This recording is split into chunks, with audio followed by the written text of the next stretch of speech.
From New York City, this is Before You Commit.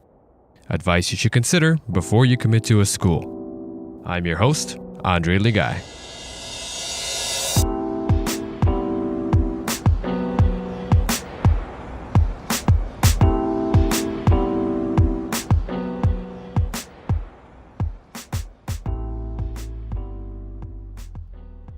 All right, welcome into another edition of Before You Commit. I'm your host, Andre Ligai, and today I'm joined by my dear friend, Angel. Angel, tell us a little bit about yourself. Introduce yourself.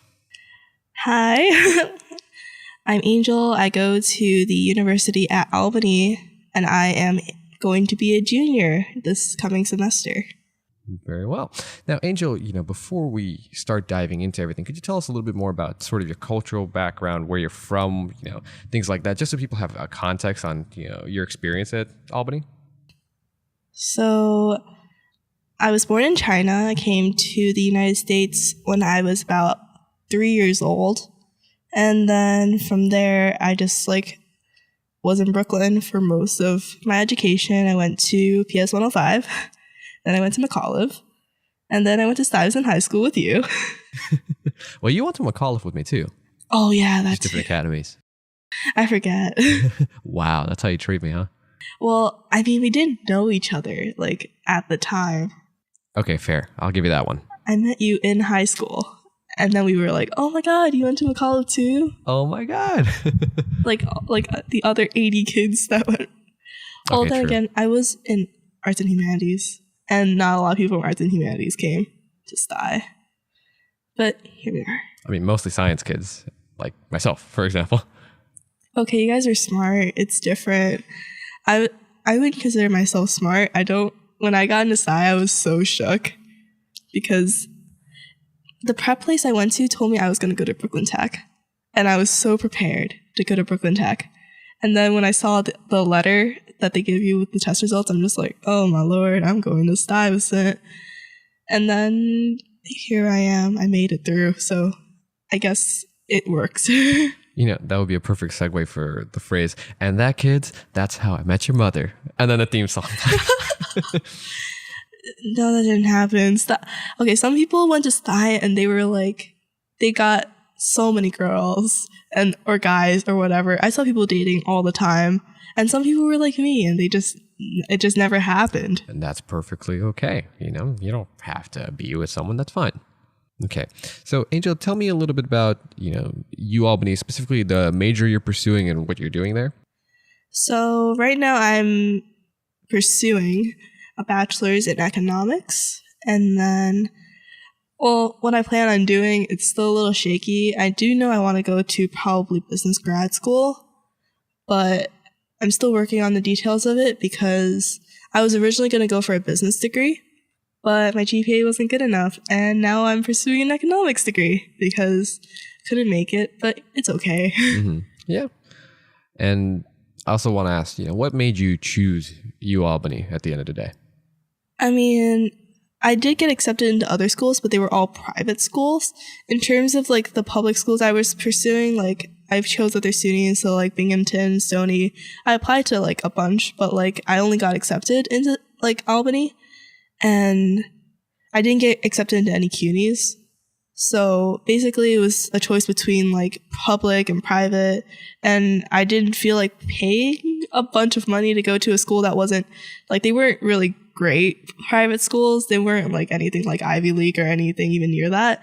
So for me, the most bang for my buck basically was if I went to a SUNY, because I only pay probably $6,000 a semester.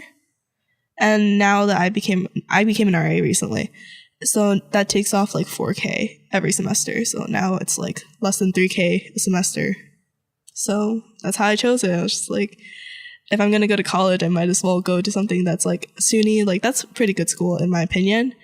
And that's not too expensive for my family. Yeah, no, that's great for you actually, just because, with college you do have to be financially, fiscally responsible, because sometimes if you really dig a hole really early in your career, it's hard to dig yourself out of that hole, because if you're $250,000 in debt by the time you're done with undergrad and then you want to go to grad school, that can really set you back years. Yeah, honestly, it's really unfair how people get roped into debt so early, because one of the few things I've learned like throughout just talking to older people, one of the few things I've heard a lot of people say is like, don't let yourself get into debt because it builds up so fast and like it'll eat up your finances for like a couple of years at least. Exactly. And, I always describe it to people as, if you have $1,000, that's not that much to have. But if you owe $1,000, that's a lot to owe to somebody. Exactly, because you're slowly incrementally paying it back, but it's also slowly incrementally building, especially if there's like a really high interest rate. Oh, yeah, absolutely. On that debt. And yeah, so kudos to you for being fiscally responsible. I respect that, because you don't necessarily have to go to the biggest, name brand school just because of the name brand. Just get the best bang for your buck, get what's worth it. Just because everyone does have a different financial situation, you have to constantly adapt to what yours is. Yeah, I feel like some people overplay how much college can change your life because talking to people, because, I think you also know, like, we know a lot of people who go to Ivy League schools, and when they talk about the experiences they have at school, I've found that they're roughly the same in terms of, I know education-wise, they probably have better teachers and better resources sometimes, but in terms of actual school life, I haven't found that much of a difference. No, but at the same time, you have to consider that you and I can only experience the schools that we are currently in, and we don't necessarily get their experience, so it's hard for us to compare the two. But at face value, I think all of us get fairly similar experiences. But as you said, for example, let's say someone at Harvard or at Yale, they may have access to better resources, or for example, it's a little easier to network at an event there because person A knows person B and they know person C that can lead you to a potential path. But you can still carve out that path pretty much anywhere you go. Yeah, it really depends on how much you take advantage of your resources that are available to you.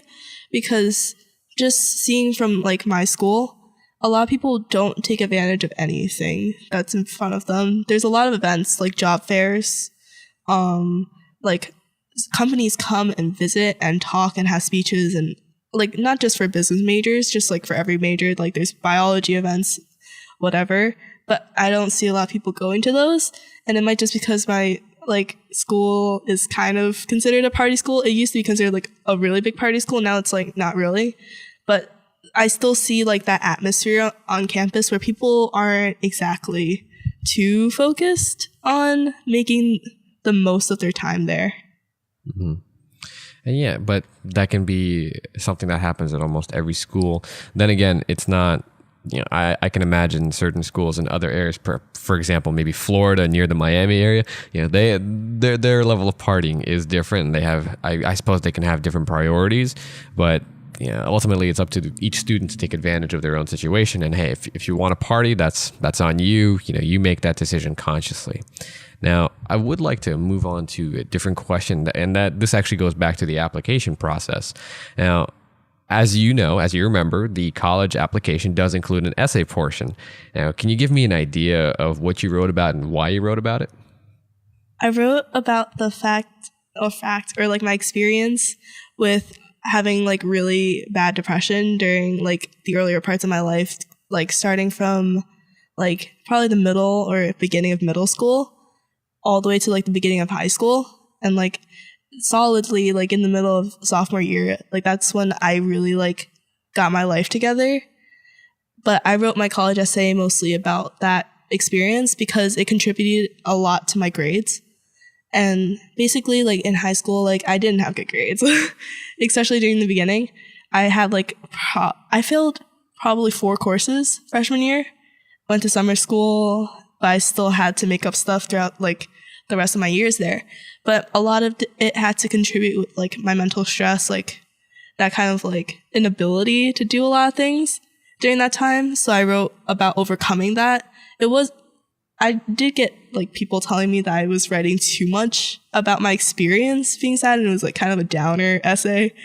But I felt like it was better to be honest about why my grades were the way they were, and because it's a very large part of who I am as a person. And that's what I thought college essays were supposed to be like. Like they're supposed to explain who you are or like a major part of you. Right. And it gives the college and the people who are reviewing your application a snapshot of you past the numbers, past your GPA, past your SAT numbers, because you're not, when you are applying to college, you're not just a number. They do check for other things. It is a holistic application. Sure, we don't necessarily know exactly what goes into that because we're not on any application committees, on the admission committees, but you do want to show a bit of character and a bit of background on who you are, because ultimately, if you're just a test score, then only certain people are going to get in, and it really, I think it can negatively impact the campus. So kudos to you for sharing that and for writing about something that really kind of puts you in a vulnerable place, because it's not an easy topic to talk about, and depression and just mental health problems sometimes can be so daunting, and they are completely legitimate at the same time, because no one can dispute your feelings with you, because ultimately they are your own feelings. And hey, thank you for sharing that with us too, because once again, it's not the easiest thing to share. Yeah, no, it's something like that I've embraced about myself, because I feel like too many people are ashamed of the fact that they dealt with like a mental health problem, because it can happen to anybody, especially if you're like more predisposed to it, like genetically. Like you can't control that about yourself. But it's another thing, I think, post illness, to be like accepting of it, because it just helps you get better, because it's like, that was a part of my life, but I'm not going to get upset about it because I couldn't help it. Like I can't help that I get colds, so why would I get upset if I get like another illness, right? So, but sharing it, I did feel nervous, because I was afraid that colleges would be like unaccepting, or like afraid of having a student that was like previously like this I don't know how to say it, like sad, confused, whatever. Like, would you want that on your campus? But at the same time, I didn't want to like hide it, because like it doesn't show who you are legitimately as a person. Exactly. And it's like the reason for my grades, Yeah. And how do I explain the fact that I went from like 70s to 80s and 90s without talking about the thing that caused that shift? It's context. And that context really is important for any committee to consider when evaluating you and seeing, hey, do we want this person to be on our campus? Yeah. And ultimately, I didn't get accepted to some places. I don't know if it's because of my essay. I don't know if it's because of my grades, or, other things like extracurriculars, whatever. But I'm not regretful of the fact that I wrote about that for my essay, because like it would come up eventually, I think. Yeah, that's perfectly fair. And hey, thank you for that. Now, I would like to move on to a different question. And this one, how do you feel about UAlbany? Do you enjoy it? Do you not dislike it? Tell us what you think, and how has that potentially changed from perhaps your first day on campus? Well, originally when I went to UAlbany, I didn't have any impression of what it was going to be like. When I applied, it was kind of just like random. I was like, why not? I'll just apply to it. Because when you're applying for college, you can just like, one school added to your application, especially if you're doing SUNYs, isn't that much more complicated. You basically have the same materials needed, and it's better to like apply to multiple schools just in case. And for me, it was like one of those just in case schools, but it's the one I ended up going to. And the first day, I was taken aback. I didn't even know what the campus looked like. Before I went, I was that like thrown off by the fact I was going.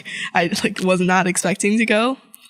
And the people I met were interesting, because as you know, Sci is like a very, I don't know how to describe it, unique place, where I feel like a lot of students there, everyone takes their work really, really seriously.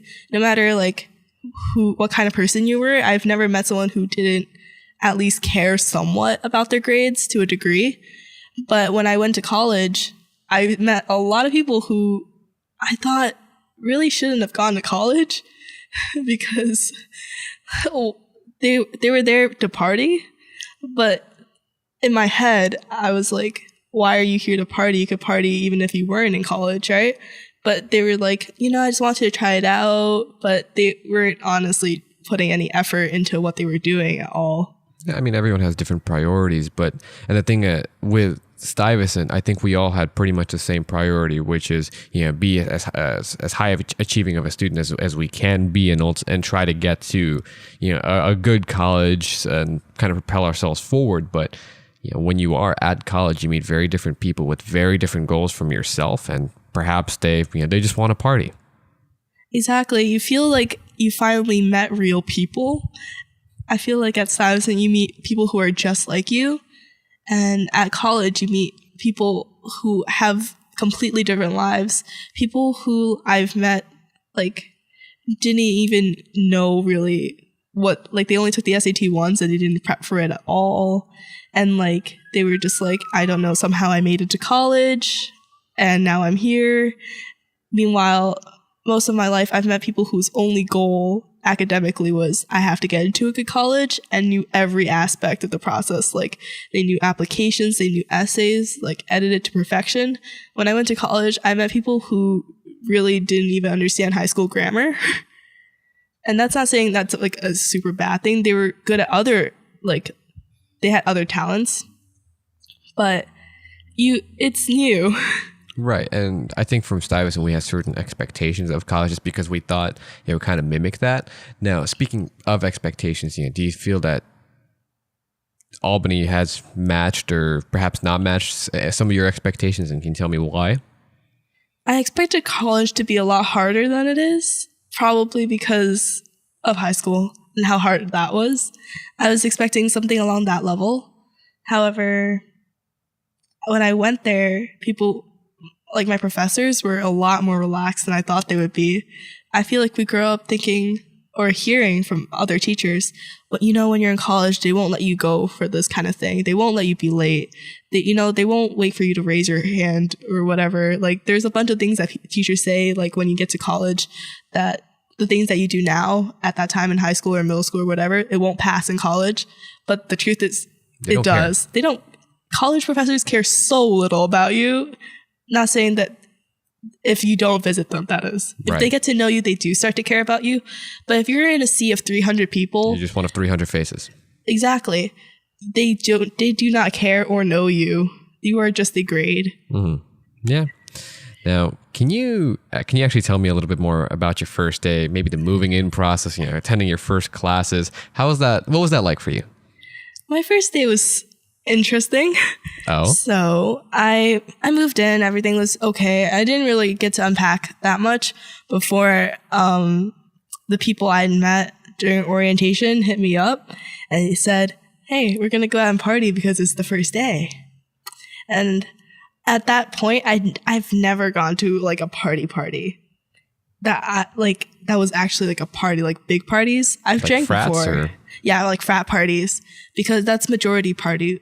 That's the majority of the parties up in Albany. It's not like, I know NYU, they go out a lot. Like a lot of people go to clubs or whatever, but for upstate, most people go to frat houses and that kind of thing. And I've never really gone to any or really had that much experience going out per se. But anyway, I just went along with it because the first day nerves, like I can't really say no and just stay in. I felt like people would just think I was boring. So I was like, okay, I'll just go with this. So I got ready, got dressed. I was decently dressed, I think. But I was nervous because I was like, I'm going to meet so many people, because the people I was with, they were like, we're going to meet up with another group of people and then we're all going to go around together. And it was like nerve-wracking to meet so many people all at once on the same day, because I said the same introduction over and over again. Hi, I'm Angel. I'm from here. How are you? Where are you from? You master that so quickly. But anyway, after we went out, had a couple of drinks, people drank too much. And on the way back, it was fine. But when we got back to the dorms, there was a fire drill. And I had to help some of the more inebriated people down because they do check rooms.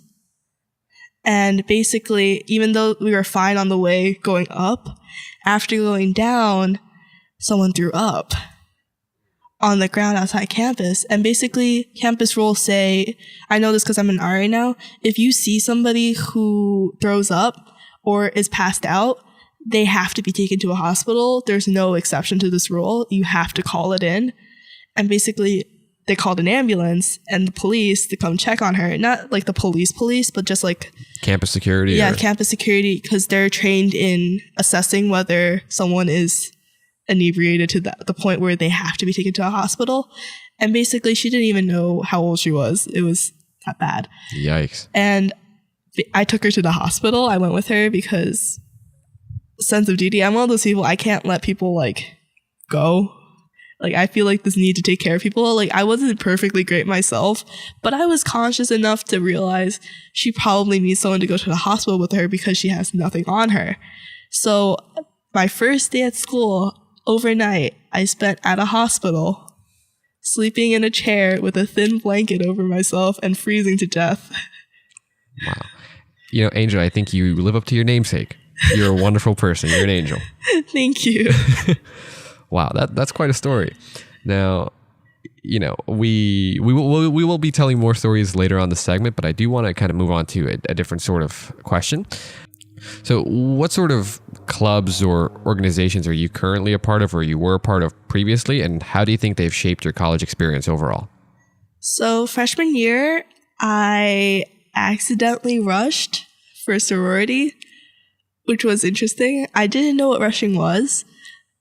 So I just went to all their events thinking that they actually wanted me to be there for me. But when sororities host events, they want members. They want to entice people to join, right? And honestly, freshman year, I was kind of lost in terms of the community I wanted to be part of. I hadn't met a lot of people who were outside of that sphere of like, I guess, lots of partying, or like, I'm not saying sororities are all about partying, but it was frequent, you know? And I hadn't met a lot of people outside of that sphere. And at the time, I honestly really considered joining because I was so lost. I figured I might as well just join an organization and be part of something, and it would make my life easier in terms of not feeling so out of place. But luckily, the campus saved me because there was a rule at the time. The rule doesn't exist anymore, I think, that freshmen on their first semester, they can't join anything, Greek life. So that saved me from joining because I was like, I can't join because it's my first semester. And second semester, I just decided like I couldn't live up to this life. It's just not right for my personality and like who I am. So I was saved by the campus. I didn't choose the wrong path. But right now I'm part of the Chinese Student Association at the University of Albany. And I'm not like part of the e-board or anything, but I do participate in like the club events and stuff, and like the dancing for like shows. Like, I'm not sure if you know, but like a lot of variety shows, fashion stuff occasionally. Yeah, kind of like that. Like Asian organizations, like they're all under like an umbrella organization that's like for all the Asian orgs. And there's like shows they put on to basically like raise money for like different things, or like just for the club, or just to showcase like the members of the club and give them something to do. So like I've done like dancing, fashion show, that kind of thing. Nice. Now, can you explain to our listeners what the rushing process is and what rushing? Can you give me a definition of rushing? Rushing is when you basically show interest in a Greek organization, and the process is really simple.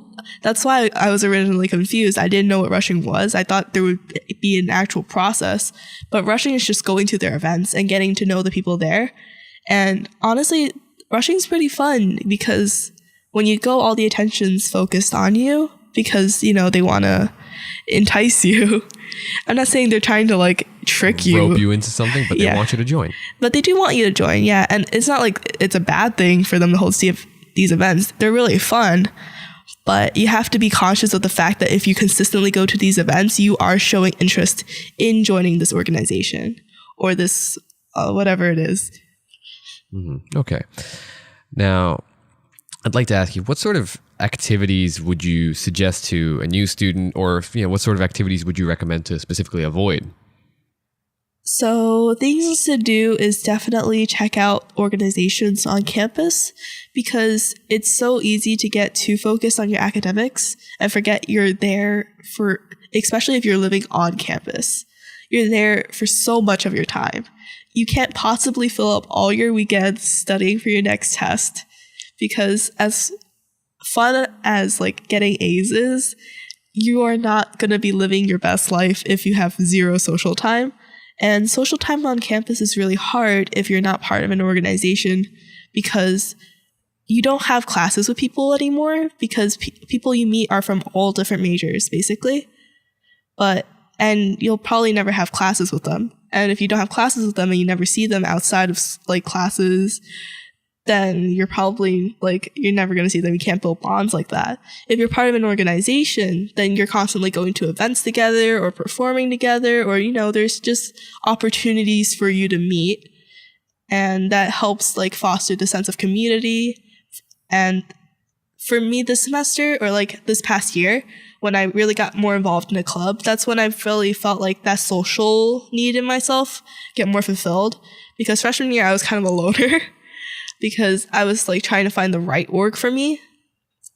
So I didn't have that many friends. I didn't go outside very often. And even though I tried to fill my time with other things, it didn't really like work out. Mm-hmm.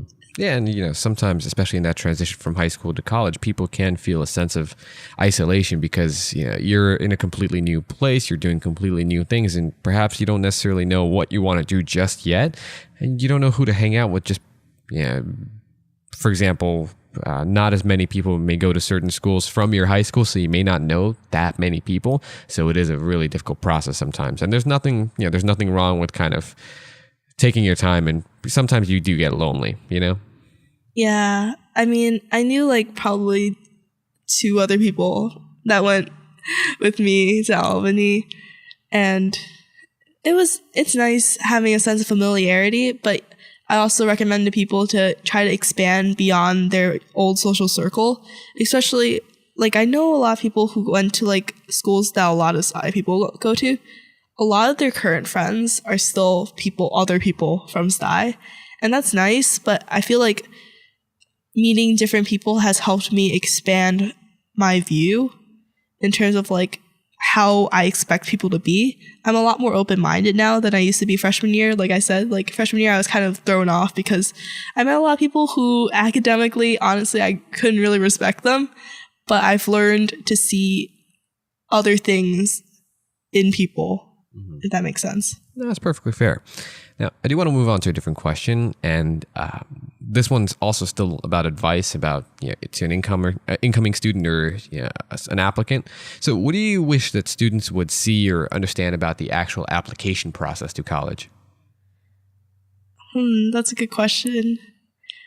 I feel like people should learn earlier, especially how much weight your GPA and like all these extracurriculars give to your application, because a lot of people told me in high school that I wouldn't have to worry about my grades until I got to junior year, but that's just not true, because you have to worry about your grades from the moment you enter high school if you want a really high GPA, and you have to enter extracurricular club as soon as you get into high school if you want a really outstanding extracurricular like record of like, especially if you want a high position, like you can't be captained if you join something junior year.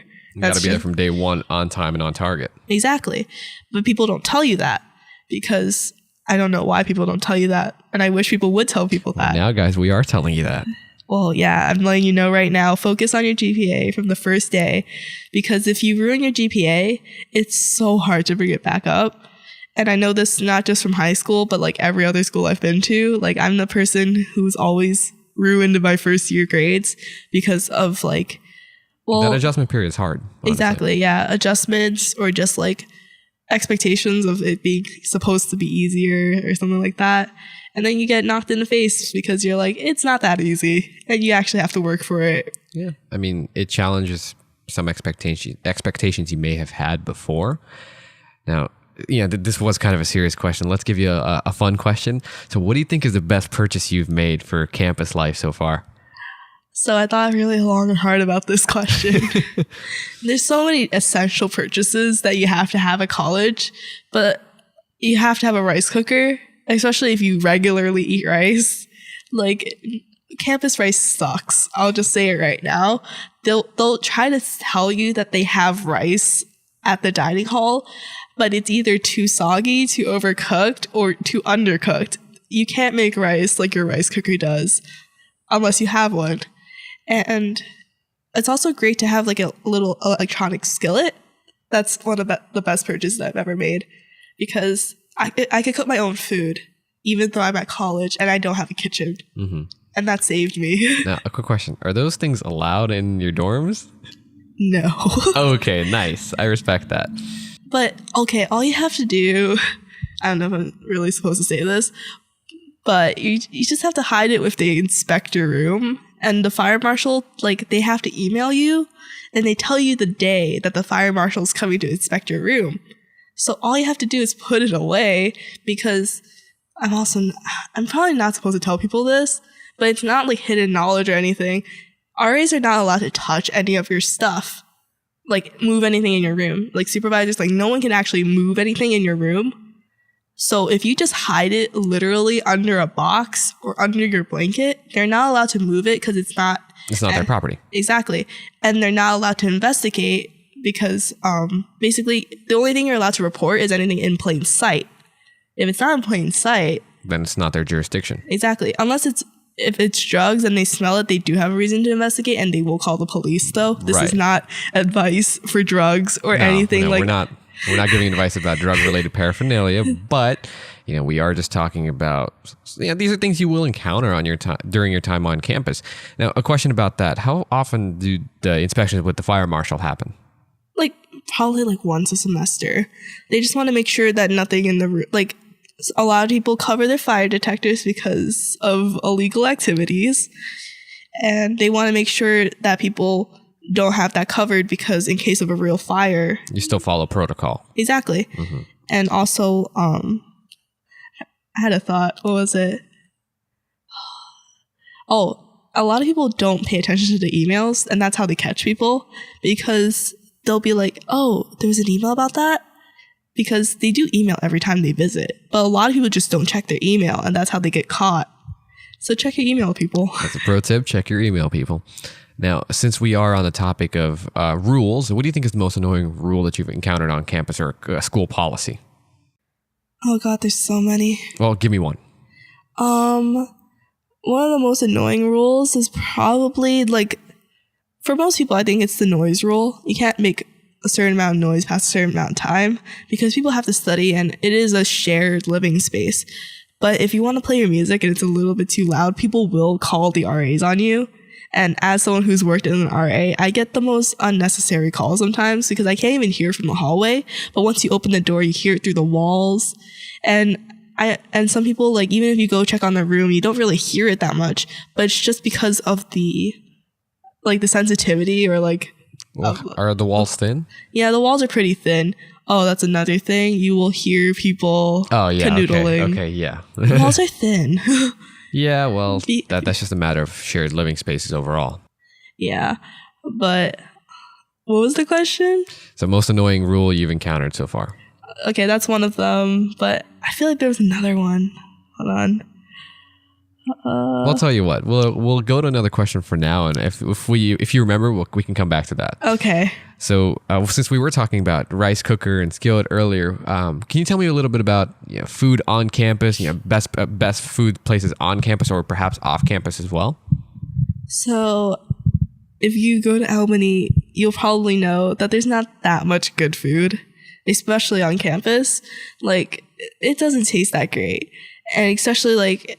For someone like me who grew up mostly eating Asian food, there's not a lot of Asian food around that's like authentic at all. And if there is authentic food, it's usually more expensive because the ingredients are difficult to transport up there. If you're used to like New York City where there's so many ingredients because, we're right by the ocean or like... It's New York, it's just an easy place to get to. There's so many different communities and just so many different foods because of that. Yeah, and the food's so good here. And you go to like... upstate where it's like there's less people, less culture, less ingredients. It's not going to be the same, and it's not going to be as good. Yeah. Because, for example, it's not St. Mark's, you know? Exactly. Yeah. And the dining hall is like cafeteria food. Like, I don't know why people have such high expectations about dining halls. Maybe it's just mine. Maybe some schools have amazing dining halls that have like... I've heard great things about Michigan and their dining halls. Oh, it must be nice. Right? Meanwhile, I get like freshman year, I probably got a hamburger and fries every day for like the whole year. Oh boy. Because that's the best thing on, like, they'll have pizza on one side, burgers, and then like some kind of cooked food like in the middle, but it doesn't really taste like... But where's the chocolate milk at? There is chocolate milk. There is chocolate milk? They have a chocolate milk dispenser and a hot chocolate dispenser. Okay. The food might be shitty, but the drinks, on point. Oh my God. At UAlbany, you're mandated to have an unlimited food plan. Every freshman gets the unlimited food plan. You have to have it. And oh my God, did I get so many drinks. Because there's like 2 soda machines with like different kinds of soda. There's so many. There's like the milk machine, chocolate milk, skim milk, soy milk. Soy milk. Wow. Yes. Options. So many drink options, so much sugar, and I just had to take advantage of it because you could go as much as you want, like all day. You could spend all day in the dining hall and just get fat. Well, hey, sometimes, you got to eat. Sometimes you get a craving and you got to satisfy it. Yeah, exactly. Like right now, I don't have unlimited swipes anymore. I have to like pay every time I go, so I never go to the dining hall anymore. I go to like the campus center, which has like restaurants. But it's not like restaurants as much as just like fast food places. And they're not like name brand fast food places. They're like sponsored by like a campus contractor, perhaps? Yeah, something like that. Like the contracted food companies, they're all like branches of like that company. And the food's like better than the dining hall, but it's still not spectacular. Mm-hmm. Okay, that's fair. Getting away from how fun food and food related talks can be, let's jump into something a little bit more serious now. Let's talk about your classes and enrolling in classes. How easy or difficult is the enrolling process in your opinion? So when I was first enrolling in classes my second semester of freshman year, I was so confused because basically for UAlbany, I don't know if it's the same for every class, you have to have like certain numbers. Like every class has a certain number that corresponds to a certain time.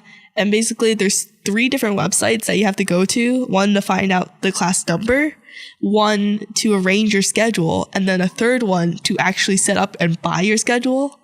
And like, it's not obvious, is what I would say. Like, they have a section on the student homepage that's like enroll, but they don't have any instructions or detailed instructions on exactly where you should do like everything and when to find everything before you like actually set it, like enroll in classes. They will have a seminar on how to do it. Like I remember a person like came into one of my classes freshman year and they're like, hey, this is how you enroll in classes. I really should have paid more attention to it. But at the same time, I'm like, why don't they have this as like a video? And I think they might have a video, but it's still really confusing because you don't know your degree. There's another website for degree requirements and they won't even tell you when you're enrolling if you're meeting your degree requirements as you're doing your classes. But I think it's something they should do. Like you do have to go see your counselor every time you enroll because you have to get like an ABN number. Yeah. And basically your counselor will kind of give you the gist of what you have to take. But talking to other people, I recently just took business law, but that's something I found out that most people take their freshman year. And I took it the end of my sophomore year. And at the same time, I took all my economics classes freshman year, but then I found out some people only took them sophomore year. And that's why I'm just like, it's really confusing because shouldn't you have kind of a centralized sort of resource that can really give you a clear and kind of maybe even a picture or a graph of the path you should take for your major? Exactly. Like they do have a graph, but none of the classes are listed in a way where it's like, this is appropriate for a freshman because I did it completely different. And it's not like the system told me I couldn't. I could. And my counselor did that for me. So no one told me I should have taken a class earlier or should have taken a class later. They're just like, how do you feel about taking this class? But I would have really appreciated if someone told me it's better for you, like major wise, for you to take this class early because it's harder, or etc. Sequential sort of sense. Yeah, it makes more sense for you to take a class in this sequence because you'll learn this thing from this class that'll help you later on in the more difficult class, perhaps. Yeah, exactly. Like right now, in my junior year, I have to take freshman calculus for the first time because I needed to take my 300 economics classes, like macro and micro, and I have to take macro and micro at the same time now, my second semester of junior year, because I haven't taken calculus yet. And had I known that calculus was such a prerequisite for so many classes, I probably would have taken it earlier. So when I was taking my business classes, I didn't know that I had to take calculus because I was told I either had to take statistics or calculus. So I took statistics, and I love statistics. And I thought that was all I was going to ever need. But now I actually need calculus. So I'm like, why didn't I take it earlier? It would have been so much better when I was taking it with other people who I knew, because they would have study groups. But now I'm kind of just by myself. With, incoming freshmen or whatever. Exactly. Although it's not the first time, because when I took American politics, I found out it was a freshman class for political science majors.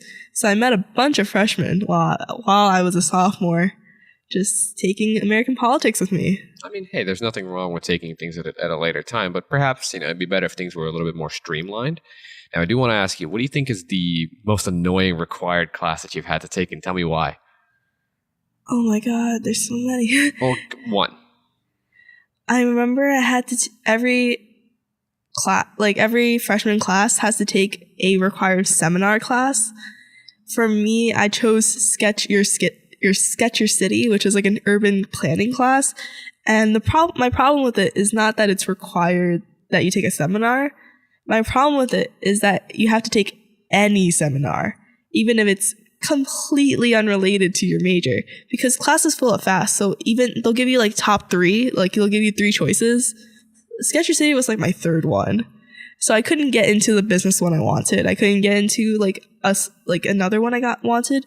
So I got stuck with urban planning, and I had to take that class for a whole semester. It took up so much of my time, and I was required to take it for some reason, but it hasn't helped me in any way. It's just one of those silly requirements that you ultimately have to fill out to get your degree at the end of the day. Exactly. Also, there's a science requirement. Basically, the general education requirement is what annoys me the most at schools. Because if you know what you're pursuing, I declared my major from the moment I got into school. And it's not like I was undeclared or undecided. Then I would understand, because you want to explore different fields and such. But I was declared I wanted this. I wanted to be a business major. But I still had to take history, science, art. And it's why? I didn't go to college to take these classes. I went to college to pursue what I wanted to do. Mm-hmm. Yeah, sometimes it can feel like high school all over again, where you're supposed to take everything. But certain schools are really known for their core requirements. Let's say Columbia University, for example. They are known for their core. So kids, do your research, essentially. If you want to have that experience where you get to take whatever the hell you want, you get to streamline your path exactly to your specifications, you have to do your research about that, because some schools do implement a core set of classes that you have to take, and that may not be for you. And on the other hand, you may want to take a core just so you know exactly what everything is like, and you know what you want to do, but at the same time, you know what you don't want to do. Yeah, exactly. I feel like that's something I didn't look into before I got to school, but I probably should have. Mm-hmm. Now, let's move to a different question. Do you think this school is preparing you for the real world, and why or why not? I mean, it's half and half. You learn a lot of new things, more specialized things than you do in high school. There's no business classes in high school, right? So in my time at college, I did get to learn a lot about economics, business, things like that I would never have learned in high school. But am I preparing for a job when I take those classes? That's a different question, because I've heard from a lot of people that what you learn in college doesn't really apply when you go into your job, because you learn everything when you're getting trained at your job. And I feel like that's kind of true, because no matter how much you learn at school, it's never going to be like a class when you're at your job, because when you're in school, you know exactly what you have to do. But the scary thing about your job is you have to take initiative. You have to be able to be like recognizing problems and giving yourself stuff to do. You can't just fulfill like a objective list of like, today you have to learn how to do Excel and fill out these worksheets and do this. You have to be like, oh, we got new worksheets, and that means you have to know you have to do this and make a report. And you learn that at your job. You don't learn how to do that at school. I even took an Excel class, but I haven't applied any of that yet. And yeah, job training is very different from formal education, because, if you have job training, you can do your job perfectly fine without the need for formal education. However, that does not apply in every single case. Let's say you're an architecture student, you will have to learn a lot of stuff in architecture school that you will then later apply to your career. But once again, it all really depends. Some jobs as, medical tech here and there, or pharmacy tech, you can just learn that on the job. You don't need to take classes for that, and it varies heavily. Yeah, I've worked a couple of jobs at this point. I've done a lot of customer service jobs, and honestly, none of it requires an education. But whenever I see like job applications for it, it's like a lot of them are college degree, some college preferred, or like at least like a high school degree. But I've never encountered anything that's like, oh man, I'm so glad I learned how to do this in high school. I could like talk to a customer.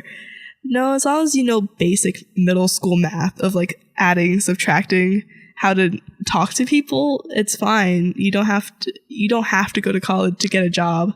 Yeah, and sometimes those job requirements, especially for entry-level jobs, are just a little too much. You need 5 years experience of this software, you need 2 years experience of this thing. Well, how are you an entry-level position then? Exactly. And I think another thing that annoys me about schools is that they don't tell you that jobs look for these things.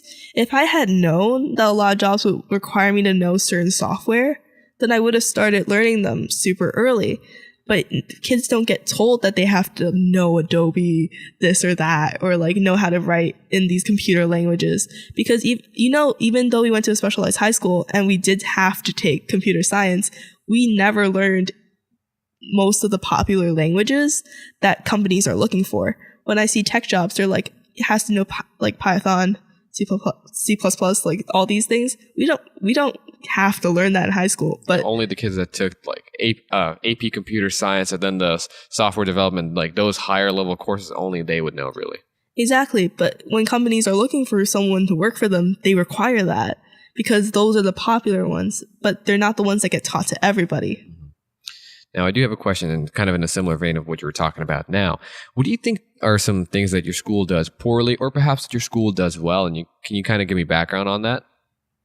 I think my school does a really good job of feeling like a school because of the structure of how like the dorms are located. My campus is very solidly a campus. You know exactly when you're on campus because all the buildings look the same, and they're all grouped together, and we're on like this big rectangular raised podium.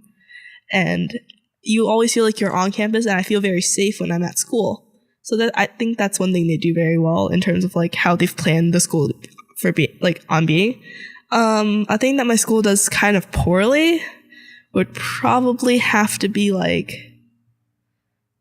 events, because we'll have a lot of events, but they're not really well advertised. No matter how hard, like as an RA, I know how hard it is to get people to go outside. But the school will send an email, and that'll probably be it for how much they'll tell you about the stuff that's available on campus. But I feel like there should be a lot more ways to tell people about like job fairs and like just campus events, because you could actually get a lot of free stuff at those. And I feel like a lot more people should take advantage of it. Mm-hmm. And now that we are talking about taking advantage and tips and tricks here, what is one life hack you can offer around campus? Become an RA. Become an RA, and tell why is that? Because I don't know if it's at every school, but for UAlbany, you get all your like dorm paid for and your food. So that's solidly like $4,000 a semester. that's a lot of money, especially if you're already like, I'm already on financial aid. So my like 10K bill got cut off to like a 6K bill. And now with becoming an RA, it becomes 2K. And that's a lot of difference, because if you're saving like $8,000 per semester, that's $16,000 per year. It adds up very fast. And you're saving your family like a lot of trouble. And I know people, and the RA process is very like taxing sometimes, because there is a very long interview process, and they are looking for certain types of people, not like appearance wise. They're looking for like personality wise. Not everybody can become an RA, because there's supposed to be someone who's very fun and outgoing, and not everybody is like that. So this life hack isn't for everybody, but it does save you a lot of money. And also looks very good on applications, because you're in a leadership position. You're in a role, like a caretaking position of where you're leading other people, and you're a role model, and you're responsible for them. Exactly. And as long as you don't get fired, it shows that you're capable of taking initiative, because if you're applying for RA, you are actively trying to further your resume and like improve it and become like a better leader. And that's what people see when they see, oh, you're an RA with like all these responsibilities underneath, you know? Yeah, and being an RA, you need to have social skills, and it completely shows that. You can lead people, you can talk to people, you can make sure people get done what they need to get done. And without social skills, any sort of job or any sort of thing you do is going to be significantly more difficult. As I mentioned on the previous pod, you may be a genius, but if you don't have the social skills to kind of share that with people, to communicate that with people, sometimes your genius is not worth much. Exactly. Like, I've met a lot of smart people who are despised by other people because they just don't understand them, because they don't understand how people work, and they don't understand how to interact. They are not popular. And I know it's like probably wrong for companies to want always like someone who's really social and outgoing, but it does make sense, because they want someone who has team synergy. Because if you can't work in a team and you can't interact with the company well, then you're detrimental to their success. Exactly. And if you're looking at a resume and you see two people who are exactly the same GPA, same like scores on whatever tests they have to take, but one of them obviously is a better team player, you're going to take the person who's a better team player, because like, why would you take somebody who would probably pull down other people rather than lift them up? Mm-hmm. Yeah, and that's perfectly fair. I think that's what employers are looking for. They're looking for team players who, can work with others and can ultimately contribute more and kind of be greater than the sum of, the team can be greater than the sum of its parts, which is important because you want productivity in the workplace. Now, I do want to move to a different question. I think this is an important one. How long did it take you until you really felt at home or comfortable on your campus? Honestly, probably it took me until my sophomore year. Freshman year, I was actually really set on transferring because I felt very out of place. I felt like, for the most part, like I couldn't meet any people similar to me, or like my sensibilities or like my sense of like thinking. I couldn't really meet people who were like-minded, basically. But sophomore year, I met more people through like clubs and like just like through other friends that I met like here and there. And I slowly kind of found a very comfortable place for me to be like nestled in. For you to be you. Yeah, exactly.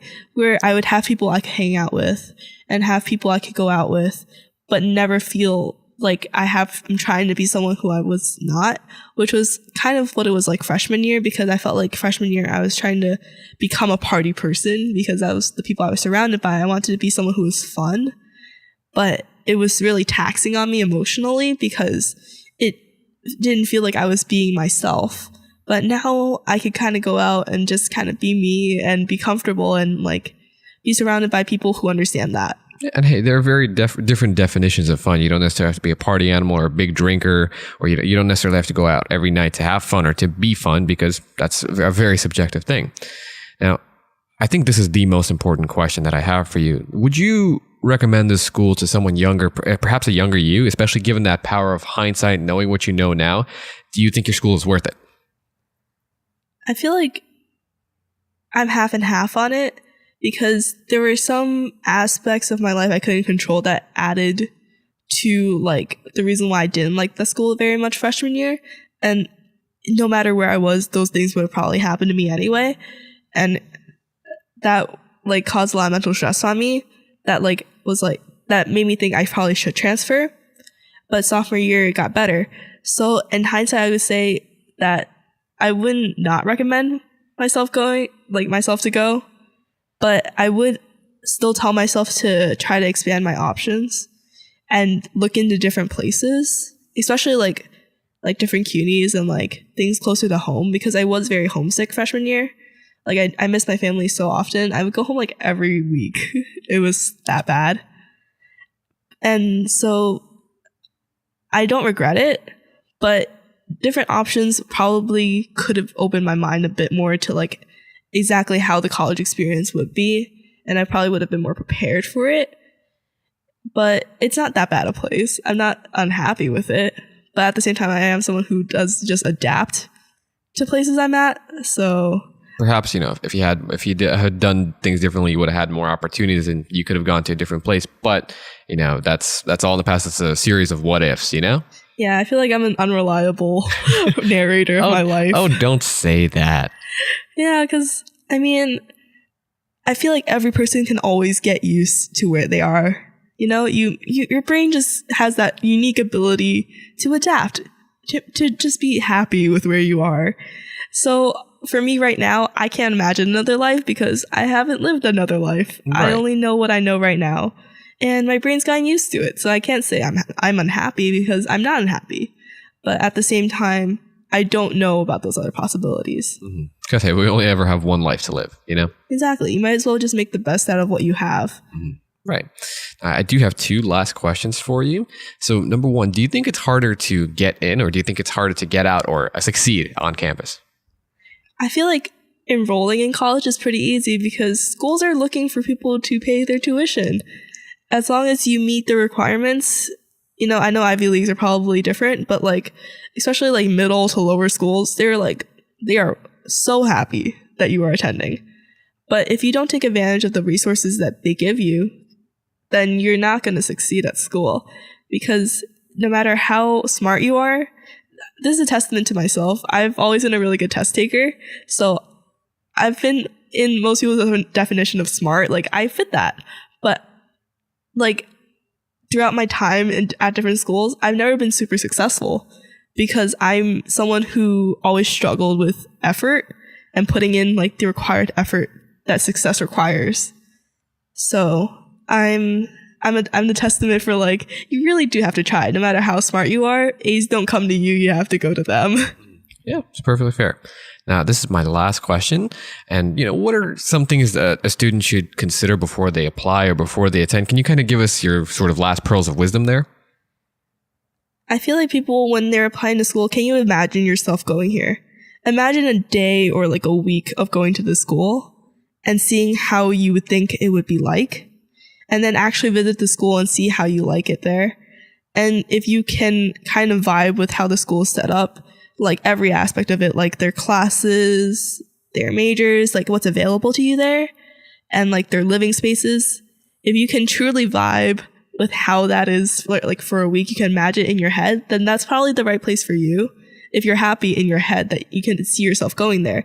If you can't imagine yourself going somewhere, then you're probably not going to last when you actually get there because you're not going to be there for a week. You're going to be there for several months and you're going to be away from home and you're going to have to take care of yourself. Mm-hmm. Yeah, because sometimes, if you don't necessarily like a place and, you've committed there, you can potentially be there up to 4 years or even up to 5, depending on the program you are. And, being miserable somewhere for 4 or 5 years, that's a tall order, it's hard. Exactly. Time is how they say like time is the most expensive thing because you can never get more of it. It's so limited. Don't let yourself settle for something. If you can't find a school that you like, you should probably just take a gap year because you shouldn't waste your time being miserable at a place that isn't right for you. Yeah, and hey, being miserable at a place that isn't right for you, that's also taking your money and it makes you miserable at the same time. You don't necessarily, college is not for everyone. You don't necessarily have to go to college and that doesn't mean, hey, I'm not going to go to college anymore. If you don't find that to be fulfilling or, if you for example, if you take up a skilled trade and you do that for a living, that's perfectly fine too. It's just everyone has to kind of carve out their own niche and understand what they want from life, because really college is not for everybody. Yeah, it really isn't. I've met so many people who are like, I have no idea what I'm doing here. Every class, they're barely passing academic probation. It's so common that it makes you really think, like, did they really think before they applied about how college would be? Because they're clearly not ready for it. Right. And hey, I guess that's what we're trying to do here. We're trying to give a snapshot onto different campuses so people can go in with a little bit more information. And hey, Angel, I'd like to thank you for coming on the pod. I really appreciate it. I had a fun time talking with you. Fun stories, especially about a rice cooker. Oh, yes. I love my stories. Well, I love your stories too. And guys, that does it for this segment of Before You Commit. We'll catch you guys next time. Wait for some content coming soon.